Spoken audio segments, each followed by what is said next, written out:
வணக்கம், என் பேர் அர்ஜுன். நாங்கள் நாமக்கல் மாவட்டத்திலேருந்து பள்ளிப்பாளையம் ஊர்லேருந்து பேசுகிறேன். நான் இப்போ வந்து ஸ்டேட்டில் செகண்டுன்னு நினைக்கிறேன். 597 மார்க்கு.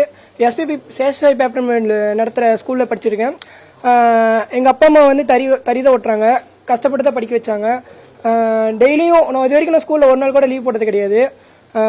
நான் 10th 11th 12th சரி 3 நாள் நான் மூணு வருஷமும் நான் ஒரு நாள் கூட லீவ் போடாமல் தான் போயிருக்கேன். ஸ்கூலில் சப்போர்ட் பார்த்தீங்கன்னா, ஸ்கூலில் கிளாஸில் எனக்கு என்ன உதவினாலும் சரி, நான் என்ன கேட்டாலும் சரி அவங்க தயங்காமல் பண்ணுவாங்க. நான் 6 வரைக்கும் படிக்கிறனாலும் சரி, 7 வரைக்கும் படிக்கிறனாலும் சரி என் கூட இருந்துட்டு கோச்சிங் கொடுத்துட்டு தான் போவாங்க. எனக்கு அந்த ஸ்கூல் டீச்சர்ஸும் கொடுத்து வச்சவங்க, நான் கொடுத்து வச்சவங்க. எனக்கு அப்பா அம்மா இந்த அப்பா அம்மா வரைக்கும் கிடைச்சிருக்கு, எனக்கு கொடுத்து வச்சவங்க.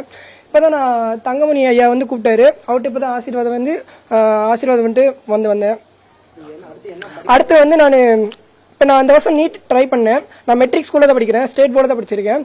இப்போ தான் நீட் அட்டன் பண்ணியிருக்கேன். எப்படி ஒரு வருஷம் 11th குரூப் எடுக்கும் போதே நான் டாக்டராக வந்து டிசைட் பண்ணி தான் முடிவு பண்ணிட்டேன். அதனால் இப்போ நீட் அட்டன் பண்ணியிருக்கேன். நீட் வந்து பார்த்தீங்கன்னா ஃபிசிக்ஸ் கெமிஸ்ட்ரி தான் கொஞ்சம் கஷ்டமாக இருந்தது, பயாலஜி ஈஸியாக தான் இருந்தது. நான் 1 month படிச்சுட்டு இருந்தேன். இப்போ நான் 1 year ட்ராப் பண்ணி படிக்கிற மாதிரி ஐடியாவில் இருக்கேன். ஐடியா படிச்சுட்டு அடுத்த வருஷம் வந்து நீட் எழுதி டாக்டர் ஒன்று தான் எய்மு. என்னோட டாக்டரை என்ன பண்ணுன்னா, எனக்கு இப்போ எல்லாரும் டாக்டர்னா பணத்தாசிலேயே இருக்காம ஏழைங்களுக்கு கொஞ்சம் உதவி பண்ணணும்னு என்னோட முதல் மோட்டிவ். அதை வச்சுட்டு தான் நான் டாக்டர் முடிவு பண்ணியிருக்கேன். இதுதான் பண்ண போறேன். செய்திகளை உடனுக்குடனும் துல்லியமாகவும் தெரிந்து கொள்ள சப்ஸ்கிரைப் பண்ணுங்க.